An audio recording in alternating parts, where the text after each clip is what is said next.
In 63 before the Common Era, a Roman general stood at the entrance to the most sacred room in the world. His name was Gnaeus Pompeius Magnus, Pompey the Great. He had just conquered Jerusalem. He had fought his way through the outer courts of Solomon's temple, past the altar of burnt offering, through the hall of pillars, through the hall of the forest of Lebanon. And now he stood before the curtain. The curtain, the parochet, was 60 feet tall and 4 inches thick, woven from 72 twisted strands of blue, purple, and scarlet thread, renewed every year by the women of Jerusalem. No one crossed it, one man, once a year, on one specific day. And even that man, the high priest, entered backwards so he would not look directly at what was inside. Pompey pushed through. He had heard stories. Every conqueror had heard stories.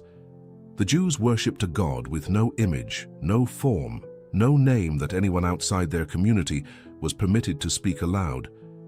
The innermost room of their temple had never been entered by a foreign army. Whatever was in there, a golden idol, a sacred treasure, an ancient mystery, had been protected for 1,000 years. Pompey expected something. He found nothing. A cube of air, 20 cubits in every direction, roughly 30 feet on each side, stone floor, stone walls, the faint smell of incense, no statue, no altar, no hidden god, no image of anything at all. The historian Josephus, writing in his account of the Jewish War, records Pompey's reaction in chapter 5. In this stood nothing whatsoever. Unapproachable, inviolable, invisible to all, it was called the Holy of Holies. Pompey went through everything else. He examined the 7-branched menorah. He noted the table of showbread, the golden altar, the sacred vessels. He catalogued all of it, and then he did something that astonished everyone who witnessed it. He left the temple treasury untouched. He ordered nothing removed. Josephus records that Pompey was so struck by what he had, and had not, found that he walked out, told his officers to leave everything where it was, and ordered the temple services to resume the following day. The most powerful military commander on earth had broken into the most sacred room in history, found an empty room, and been stopped by the emptiness. Why? What was in that room, for the 400 years before Pompey forced the door open, that could stop a Roman general in his tracks? That is what I have been trying to understand for 30 years. And what I have found is stranger and more extraordinary than anything Pompey might have imagined. Let me start where every discussion of Solomon's temple should start, but almost never does. Not with the building, with the question of what the building was actually for. The standard version, the one you find in every Sunday school, every church history class, every introductory text on the Hebrew Bible, goes like this. Solomon built a permanent house for God, because God had been dwelling in a tent since the Exodus. The temple replaced the tabernacle. It was a worship space, a place of sacrifice, a house of prayer, that is true, and it is almost entirely incomplete. Because when you read 1 Kings chapters 6 through 8, with the care that the text actually demands, when you count the cubits, track the materials, note the objects, trace the theology, a different structure emerges. Not a worship space, an architecture of encounter, a machine built from cedar and gold and Phoenician bronze, designed to do one specific thing: make the infinite touchable. Let me show you what I mean. 1 Kings chapter 7 verse 23. He made the sea of cast metal, circular in shape, measuring 10 cubits from rim to rim and 5 cubits high. The sea, the Yam Mutsak, was a circular bronze basin, 15 feet across, 7.5 feet deep. It held 12,000 gallons of water. It rested on the backs of 12 bronze oxen, 3 facing north, 3 facing west, 3 facing south, 3 facing east. The priests used it for ritual purification. But there is a detail in this description that has fascinated mathematicians for 3,000 years. The text says the sea had a diameter of 10 cubits and a circumference of 30 cubits. Anyone who has studied basic geometry will recognize the problem immediately. The circumference of a circle with a diameter of 10 cubits is not 30 cubits. It is 31.4159 cubits. This is pi. The biblical text appears to state that pi equals 3. And that apparent error became one of the most discussed mathematical problems in religious scholarship, from the Talmud to Newton to modern number theorists. The Talmudic sage Rabbi Nehemiah, in the 2nd century of the Common Era, tried to resolve it by arguing the diameter was measured from the outer rim, while the circumference was measured from the inner edge, accounting for the thickness of the bronze. But an 18th century scholar noticed something else. The Hebrew word for measuring line, the word used to describe the circumference measurement in this passage, appears twice in the text, and the two appearances use slightly different spellings. One is the full spelling, one is a shorter form. When you calculate the numerical value of each spelling using the ancient Hebrew system of gematria, where every letter corresponds to a number, the full spelling gives you 111. The shorter gives you 106. Divide 111 by 106.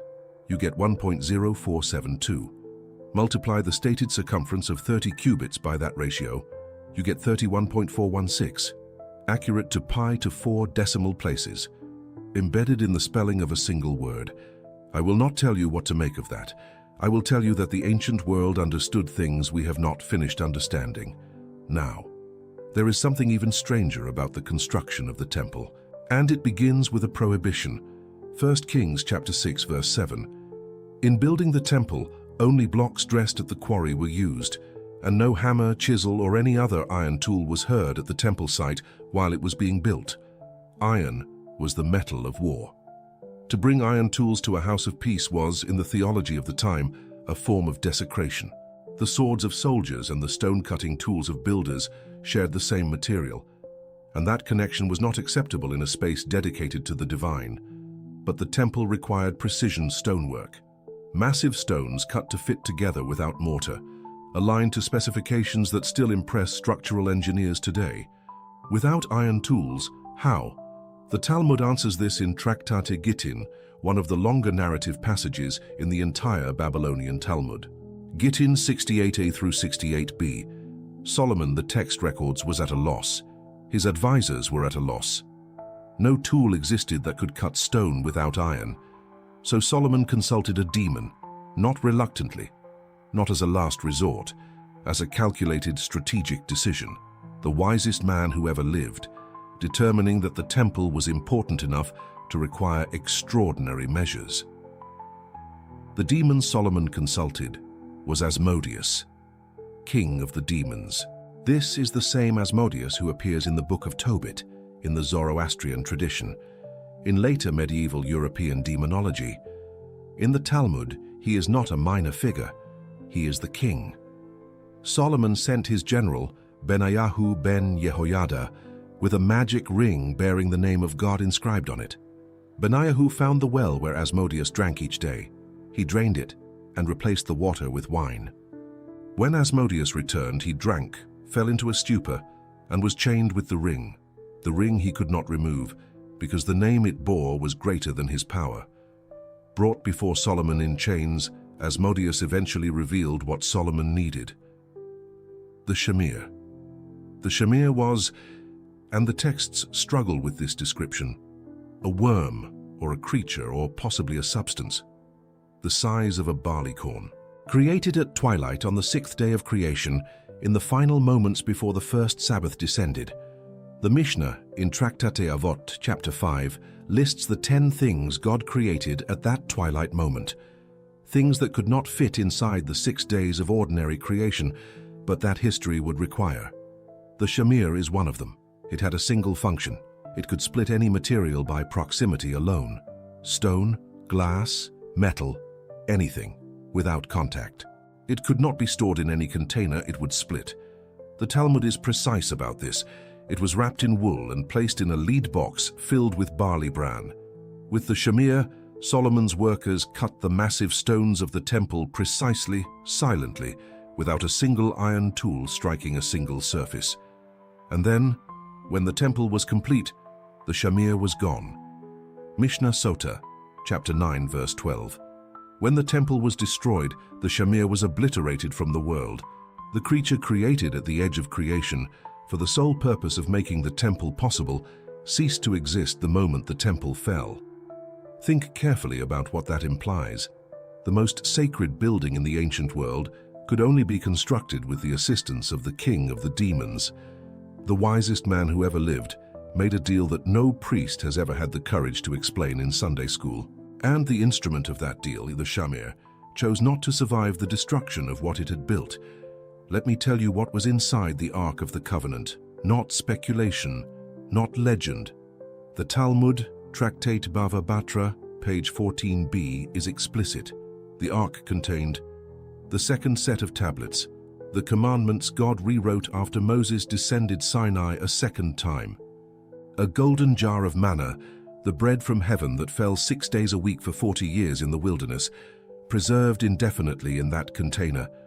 Aaron's rod, a dead branch of almond wood that had, in a single night inside the tent of meeting, budded, blossomed, and borne ripe almonds. And then there is a fourth thing. Bava Batra, 14b, is clear on this. The tablets and the broken pieces of the tablets were placed in the ark, both sets of tablets, the whole second set, and the shattered fragments of the first. The first tablets were the ones God himself inscribed on Sinai, the ones Moses carried down the mountain, the ones he smashed at the foot of the mountain when he saw the people worshipping the golden calf. Those fragments were not buried, not discarded, not treated as sacred waste to be disposed of outside the camp. They were placed inside the most protected container in the ancient world, under the golden lid, under the outstretched wings of the two cherubim, in the innermost room, in the darkest corner of the holiest space. The most sacred object in the history of Western religion contained at its center the record of a catastrophic human failure. The rabbis derived from this a principle that has shaped Jewish thought for 2,000 years. A Torah scholar who has forgotten his learning, through illness, through grief, through circumstances beyond his control, does not lose his holiness. The broken thing retains its sanctity. Brokenness is not a disqualifier for holiness. The Ark says so. Solomon built the room around that principle, and I find myself wondering how differently the history of religion might have gone if that principle had been taught as clearly as everything else. The prosperity gospel has no room for the broken tablets, but Solomon put them at the center of his religion. I want to tell you about the night I first read Tractate Yoma, chapter 54. I was in my mid-30s. It was past midnight. I remember this because the reading room at SOAS had started to empty around 11, and by midnight there were perhaps 3 of us left, scattered among the long tables under the fluorescent lights. I was writing a paper on the Merkabah tradition, the mystical divine chariot described in Ezekiel, the throne chariot that later Jewish mysticism connected directly to the temple cherubim. And I came across the passage in Yoma that I had seen cited before, but never read carefully. I read it the first time and thought I had misunderstood something. I read it again. I sat with it for a long time. Here is what Tractate Yoma 54a through 54b says. Our Katina said, whenever Israel came up to Jerusalem for the 3 pilgrimage festivals, the curtain would be removed for them, and the cherubim were shown to them, whose bodies were intertwisted with one another. And they were told, look, your love before God is like the love of a man and a woman, intertwisted. The Hebrew is meoravim, tangled together, intertwined, pressed against each other. I had to read it 3 times before I accepted that the text said what it said. The cherubim, the terrifying hybrid creatures, part human, part eagle, part lion, that guard God's throne throughout the Hebrew Bible, that stand at the gates of Eden with flaming swords, that drive the wheels of Ezekiel's divine chariot, were intertwined, face to face, bodies pressed together, in the innermost room of Solomon's temple, behind the 60-foot curtain, in the darkness that no one was permitted to look at directly. And 3 times a year, at Passover, at Shavuot, at Sukkot, when all of Israel came to Jerusalem for the pilgrimage festivals, the high priest would draw the great curtain aside, not all the way, but enough, and the people would see. And the message they were given as they looked was, this is how God loves you, as a man loves a woman, as a woman loves a man, as love at its most complete. I had studied the temple for more than a decade at that point. I had read 1 Kings and 2 Chronicles dozens of times. I had spent months in Ethiopian monasteries, examining illuminated manuscripts that included temple imagery. I had stood in the British Museum in front of objects from the ancient Near East that were contemporary with Solomon.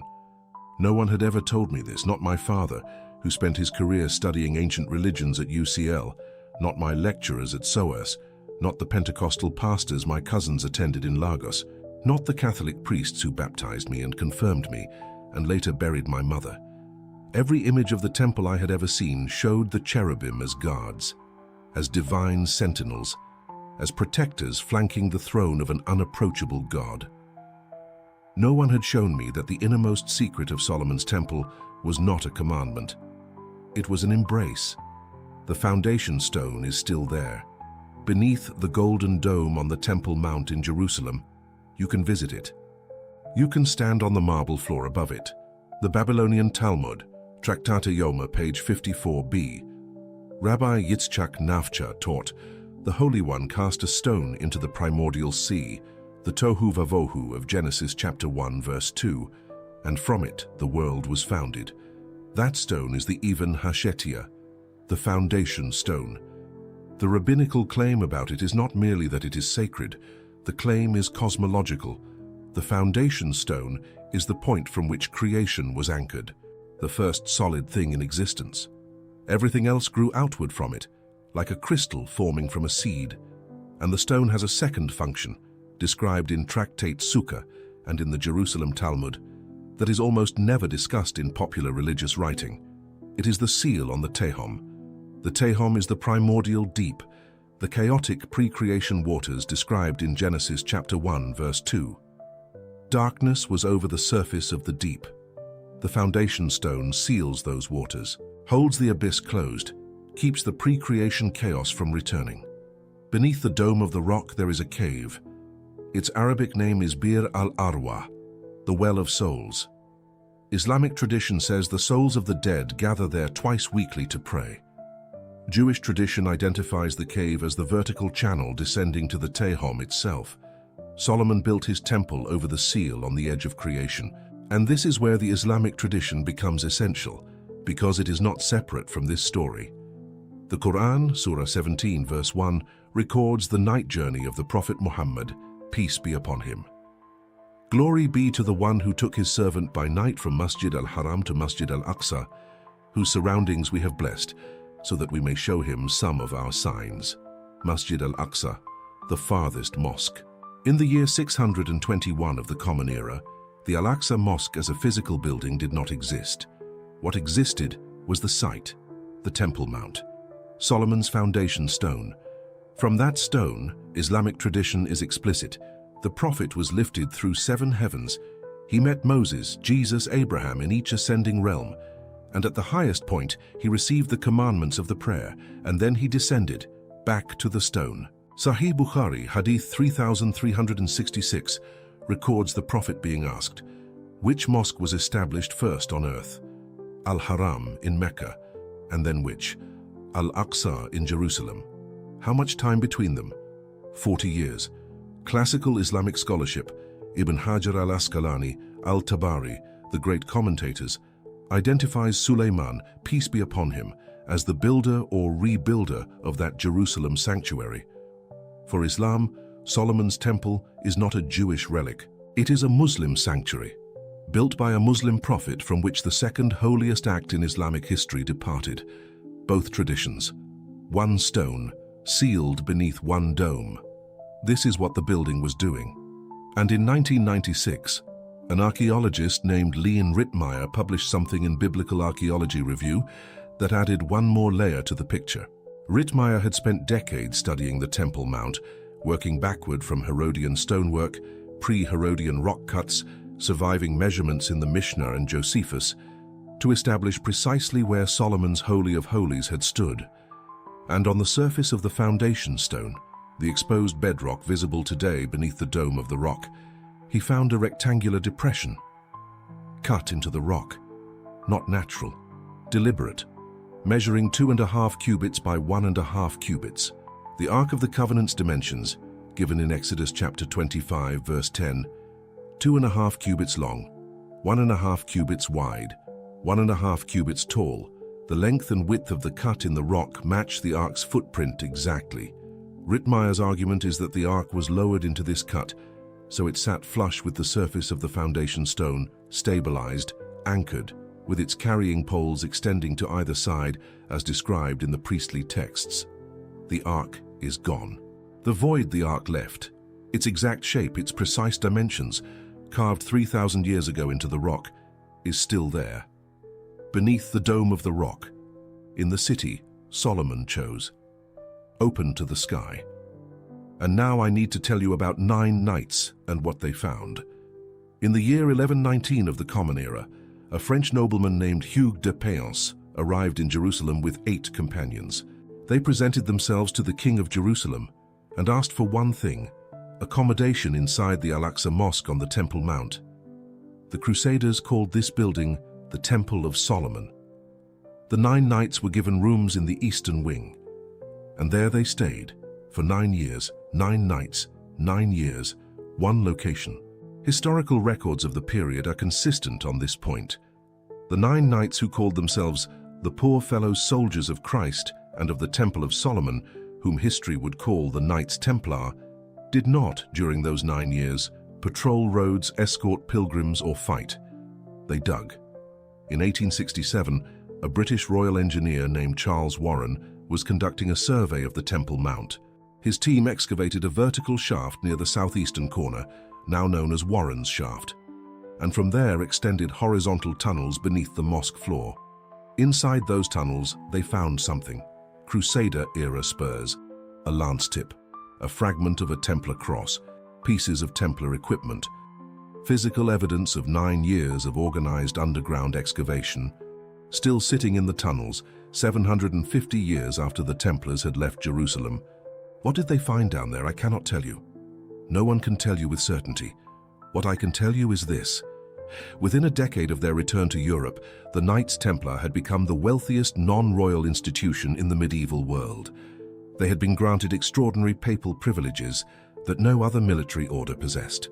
They had begun financing the construction of Gothic cathedrals across France and England, an architectural undertaking that required resources and organizational capacity that seemed to have arrived from nowhere. And in 1947, in the limestone caves at Qumran near the Dead Sea, a shepherd made a discovery that would eventually include one object unlike any other in the collection: the Dead Sea Scrolls. Among them, separate from the religious texts, the scriptural commentaries, the sectarian documents of the Qumran community, was a scroll made of copper. The Copper Scroll, catalogued as 3Q15. It is a list, 64 locations, each described with enough geographic specificity to identify particular places in and around ancient Jerusalem. At each location, the scroll specifies what is buried: gold, silver, temple vessels, incense, scrolls of priestly texts. The total quantity described in the Copper Scroll, calculated by every scholar who has worked through the text, is somewhere between 65 and 200 tons of gold and silver. Temple treasure, hidden before the Roman destruction of Jerusalem in 70 of the Common Era. None of it has ever been found. If it existed, someone moved it, or someone found the list before the shepherd found the scroll. The Copper Scroll was discovered in 1952. The Knights Templar dug beneath the Temple Mount between 1119 and 1128. I am not drawing a conclusion.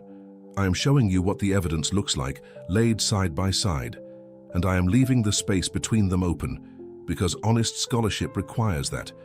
Pompey walked out of the Holy of Holies having found nothing, and he left the temple intact. Scholars have argued about that decision for centuries. The usual explanation is political.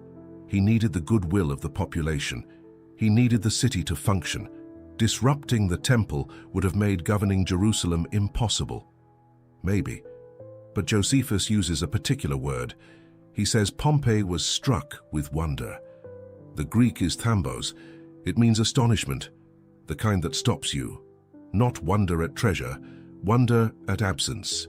I have thought about this for years, and I think what Pompey encountered was something that cannot be fully explained by political calculation.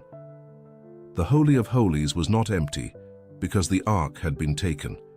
The Ark had been gone for over 400 years, The priests of the Second Temple period had known the room was empty from the beginning, and they maintained it anyway. The ritual entry on Yom Kippur continued for 5 centuries. The burning of incense continued. The sprinkling of blood on the mercy seat, the lid of a container that was no longer there, continued. Before nothing, into nothing, for 500 years. This was not an accident. This was not institutional inertia. This was a choice. The priests of the Second Temple understood what they were doing. They were maintaining a space for an absence. They were keeping a room available. And I think, here I am speaking as myself, not as a scholar, that this may be the most radical theological statement in the ancient world. Solomon built a room for an infinite presence. The presence eventually moved on, and the room did not stop being that room. Once you have built a container for the infinite, the container does not become ordinary when the infinite chooses to withdraw. The foundation stone is still there. The rectangular depression cut into its surface, the footprint of the ark, 2.5 cubits by 1.5 cubits, carved into rock 3,000 years ago, is still there. Beneath the golden dome. In the city, Solomon built a temple for. In the stone that seals the primordial abyss, the ark is gone, the embrace of the cherubim is gone, the shamir that built the walls without iron is gone. What remains is the shape, the void, the negative space of what was once the most sacred object in the ancient world. Pompey felt it. The most powerful general of his era stood in that empty cube, and something in the quality of the emptiness stopped his hand. Whatever Solomon understood about the relationship between absence and presence, between the finite container and the infinite contained, between the broken thing and the holy thing, he understood it well enough to build it into stone. And the stone is still speaking. What you do with that is between you and whatever you call the silence at the center of things. But you cannot say after tonight that you didn't know it was there.